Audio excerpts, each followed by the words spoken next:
तरस गइल दर्शन के हमरी नजरिया बरस गइल अखियन से गम के बदरिया कब हो न दिखनी नबजिर सुरतिया भावे न कोनो मोहे मुरतिया।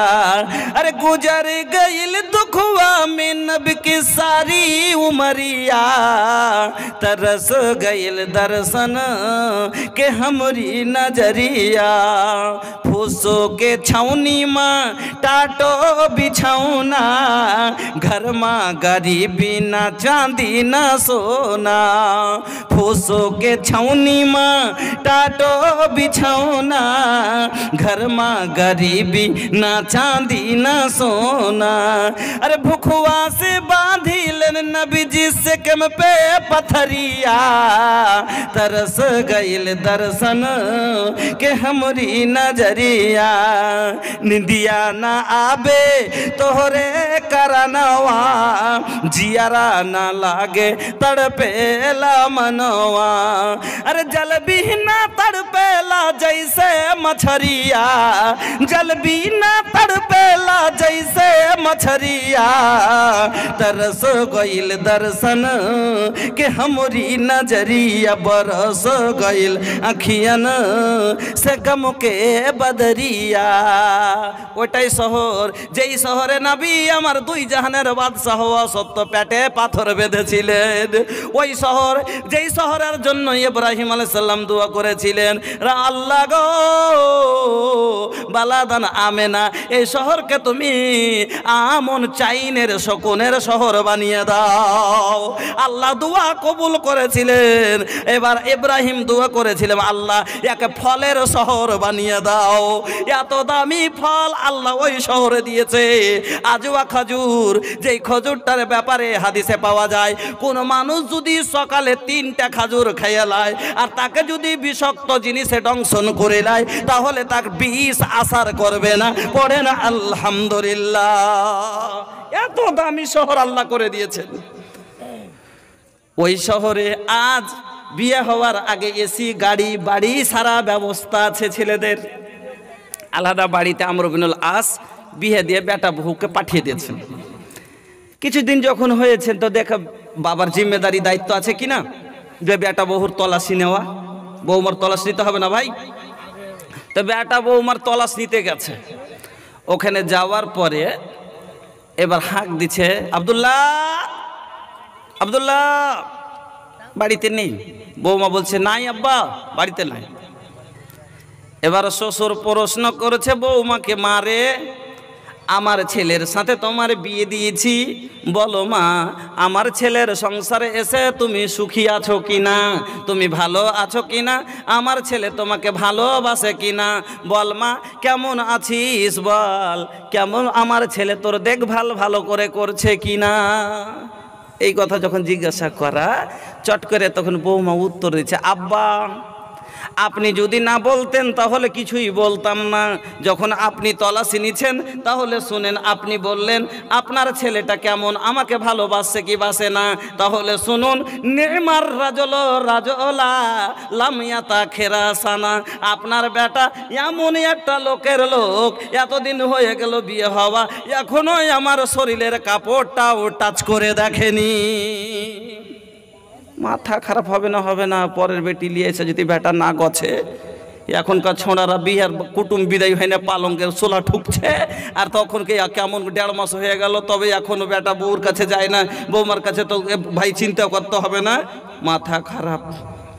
আল্লাহর রসুলের কাছে চলে গেলেন কে আমর বিনুল আস আর যাওয়ার পরে বলছেন ইয়া রাসূলুল্লাহ ওগো নবীজি আনকাহ তো ইবনি জাতা হাসাবিন ওয়া নাসাবিন নবী গো আমি বেটার বিয়ে দিয়েছি খানদান খুব বংশধর খুব মেয়েটার ভালো মেয়েটাও ভালো সবই ভালো কিন্তু আমার ছেলেটা ভালো না আমার ছেলেটার ব্যবহার খারাপ এখনো বৌমার আশা 1 মাস হয়ে গেল এখনো বৌমার কাছে বেটা যায় না। এবার ডাক দেওয়া হলো দুজনকে। ডাকার পরে এবার সওয়াল করছে, বলো কেন তুমি দিনের বেলা কেন স্ত্রীর কাছে যাও না? বলে নবী গো, ও এবার ও কি বলবে? আমি বলছি শুনেন। বৌমা এবার বলছে রাসূলের সামনে, একে আল্লাহ রসুল যখন রাতের এশারের নামাজ পড়ার পরে মানুষ বাড়ি এসে ঘুমাচ্ছে, আর আমার স্বামী বাড়ি আসার পরে এবার নামাজে দাঁড়িয়ে যাচ্ছে, ফজরের আজান অবধি নামাজে কাটছে। ফজরের পরে রোজা রেখে ফজর থেকে নিয়ে আবার সন্ধ্যা অবধি রোজা রেখে দেয়। দিনের বেলায় প্রতিদিনই রোজা রাখে, আর রাতের বেলায় সারা রাত ধরে নামাজ পড়ে।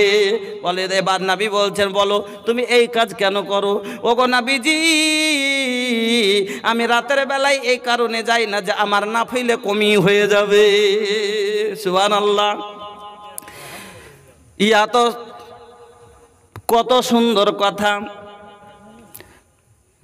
नवाफिल में खड़ा रह के गड़वा फूलाबे, कुरान पढ़ी पढ़ी नबी रतिया बिताबे, कुरान पढ़ी पढ़ी नबी रतिया बिताबे, नवाफिल में खड़ा रह के गड़वा फूलाबे, ऐसन बारब से प्रीतिया हो मुरी मनवा लो भावे, ऐसन बारब से प्रीतिया हो मुरी मनवा लो भावे, निम्मन बाटे उनकी बतिया हो सुने जिया ललचाबे।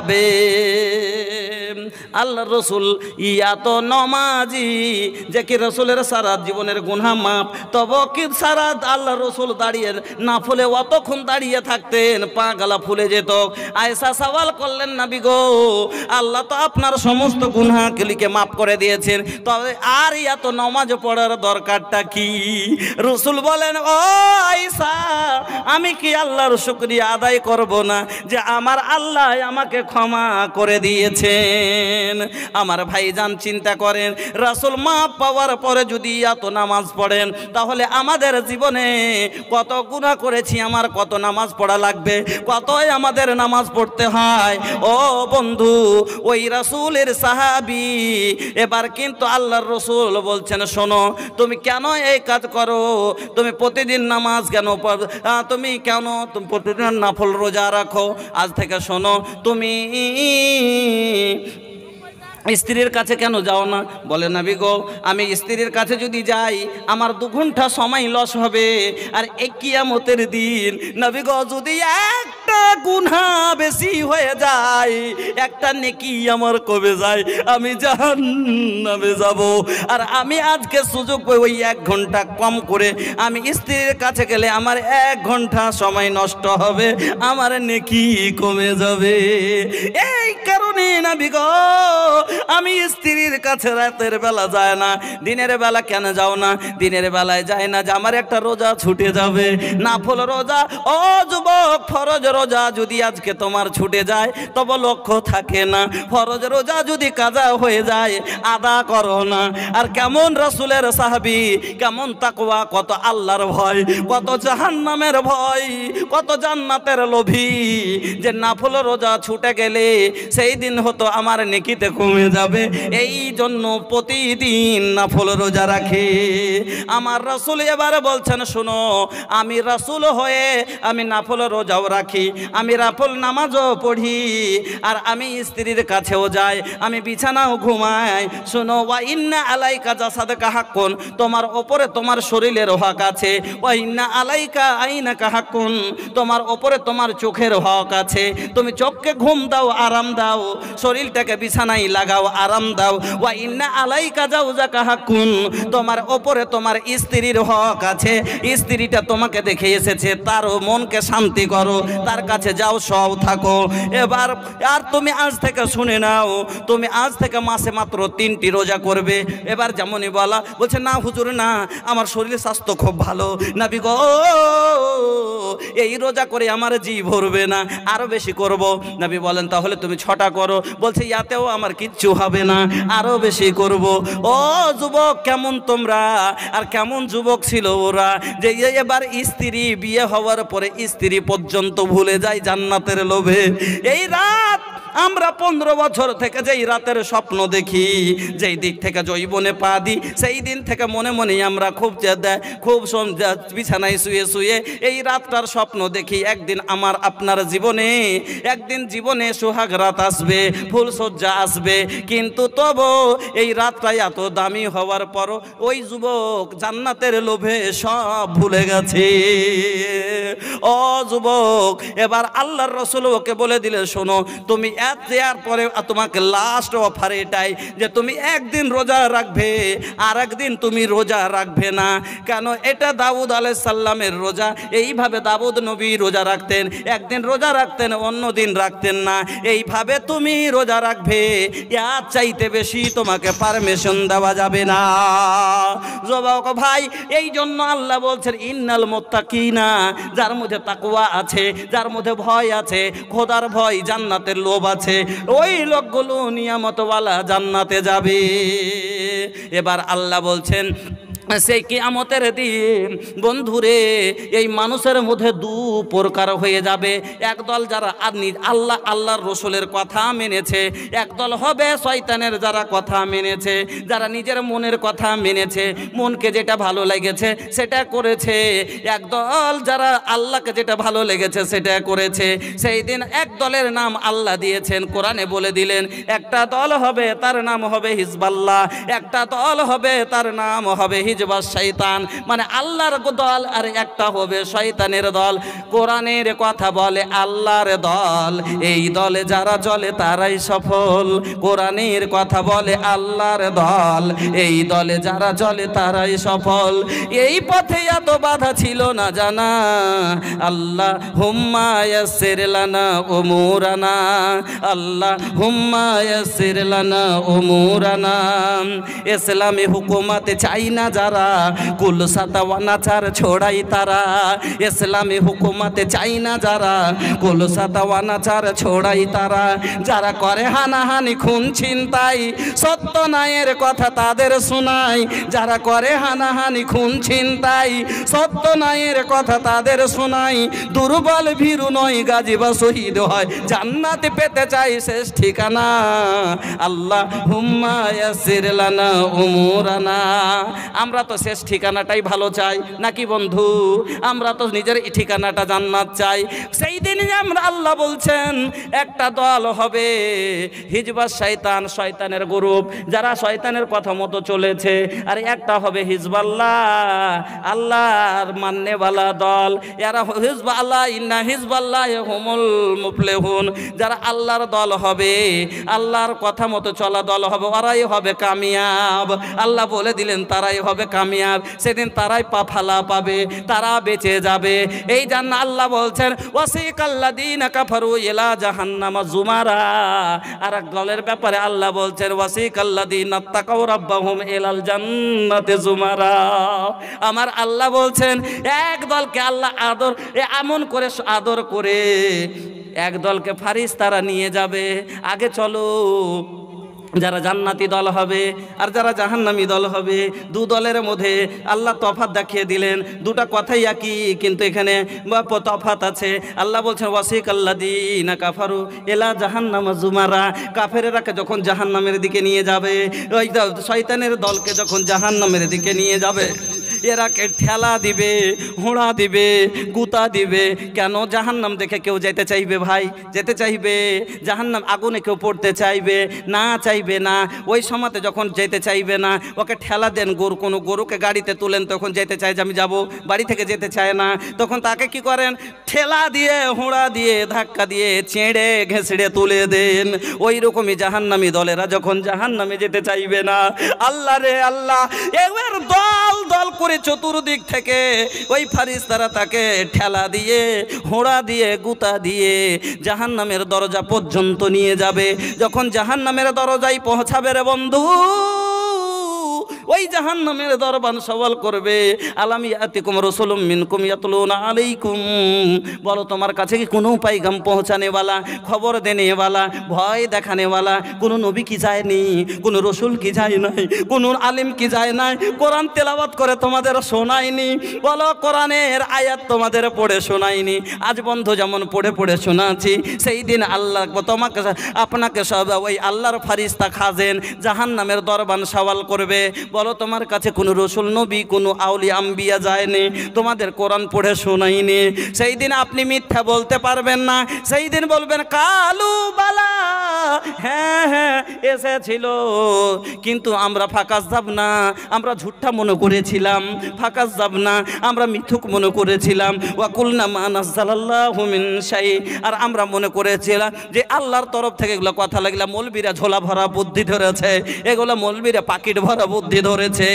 ও বন্ধু, ফতিহাত আবু আবহা, জান্নাতের জাহান্নামের দরজাকে খুলে দেওয়া হবে, আর আপনাকে ওইখানে ঢুকতে যখন না যাবেন আল্লাহ বলবেন শোনো, ওই ধরো খুজু হো, যেতে চাই না, ধর কমিনাকে ধর, ফাগুল্লু হো সুম্মাল জাহিম সাল্লু হো, ধর গলাতে তার ত্বক পিন্দা, পায়ে বেড়ি দে, সুম্মা ফি সিলসিলাতিন জারউহা সাবুনা জিরান, আল্লাহ বলছেন 70 কত জঞ্জির দিয়ে তাকে বাঁধ বেঁধে তাকে টানতে টানতে নিয়ে যায় ঢোকা।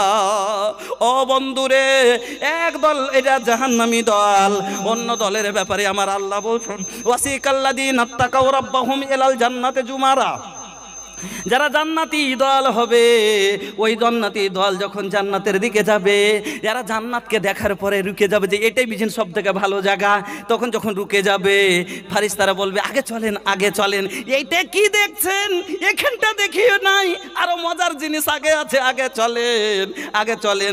এবার আরো আগে যাবে, ওর থেকে সুন্দর দৃশ্য দেখবে, যখন দেখবে মনে করে এটাই সব থেকে ভালো, ওখানেই রুকে যাবে। আবার ফারিস্তা বলবে আরে এইটুকুই দেখে কেন সন্তুষ্ট হয়ে যাচ্ছ, আগে চলো, আগে চলো, আগে চলো। এই করতে করতে করতে আল্লাহ রে আল্লাহ জাহান্নামে আদর করে নিয়ে যাবে।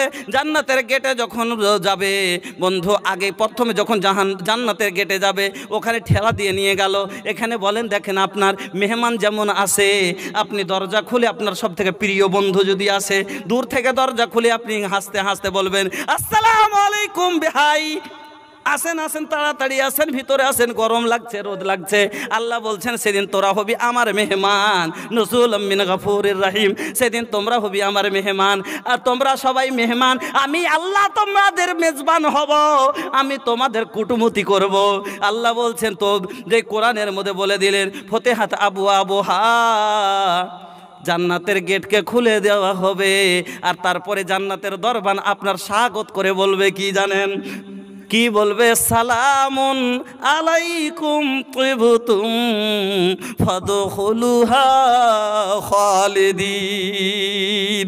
যেমন আপনার প্রিয় বন্ধু আসতে গেলে তাড়াতাড়ি করে দরজা খুলে দিয়ে বলবে ও কত দূরদ্রি আসলেন, এত তাপ, এত বাপরে ঘেমে গেছেন, তাড়াতাড়ি ভিতরে আসুন, ভিতরে আসেন, আসসালামু আলাইকুম, কেমন আছেন, বাড়িতে কেমন আছে, কত আদর করেন। ওই রকমই যখন জান্নাতের গেটে যাবেন আপনাকে বলবে সালামুন আলাইকুম, আসসালামু আলাইকুম, ভিতরে এসে ফাদখুলুহা খালিদিন, চলো চলো ভিতরে চলো। আল্লাহ রে আল্লাহ, এবার জান্নাতের ভিতরে গেলেন, যেমনই ভিতরে যাবেন এবার তো আপনার মনটা ঠান্ডা করার জন্য দেয় কিনা ভাই, আপনাকে জল দিতে, মেহমানকে জল দেন, জল দিবে। আচ্ছা আল্লাহ কি দিবে আপনাকে? আপনি গেলেন, প্রথমে বসতে দিতে হবে নাকি, কুটুম গেলে প্রথমে বসতে দিতে হয়। আল্লাহ যে কুরসিখানে আপনাকে চেয়ারটাতে বসতে দিবেন, ওই চেয়ারটা কিসের হবে জানেন? সোনার। বলবেন তক্তা আলা না তার আলা? জানেন যত বড় লোক হয় ওরাকে দেখবেন ব্যাঁতের বোনা কুরসি স্টিলের লেগে রাখে, আল্লাহ ওই রকমই সোনার ব্যাঁত তার দিয়ে বোনানো কুরসি দিবে আপনাকে প্রথমে চেয়ারখানটা বসতে, সুবহানাল্লাহ। তারপরে এবার আপনার স্বাগত শুরু হয়ে গেল, এবার আপনার কাছে পানি আসবে, কেলি আসবে। আল্লাহ বলছেন ওয়াকিলমানুল মুখাল্লাদুন বিআকওয়াবিন ওয়া আবারিক, এত বড় বড় বাচ্চা থাকবে, এত বড় বড় খাদেম থাকবে, সব 10-12 বছরের খাদিম থাকবে। যেমন আপনার বাড়িতে কোনো ছোট ছেলে থাকে, আমরা খিদমত করার লেগে রাখি, কিরসান চাকর রাখি না ভাই, রাখি তো কোন গালাকে রাখি, যে মানে টাকা টুকি দিতে হবে না, পেটে ভাতে কোনো রকম খাবে, একটা কোনো রকম ছিঁড়ে 50 টাকার পেন গেল দিলাম, ওই পেন পরে আছে, গোসল করুক বা না করুক। আচ্ছা আপনার বাড়ি এমএলএ সাহেব আসছেন, আর আপনি যদি ওই বাচ্চাটাকে একবারে নাকটা খালি এরকম করছে আর চোখটাকে এরকম এরকম করে কচলাচ্ছে, আর শরীর হাত আবর্জনা লেগে আছে, আর ওই হাতে যদি খাবারটা নিয়ে যায়, বলেন খাবে? খাবে না। তার সম্মান করা হলো না।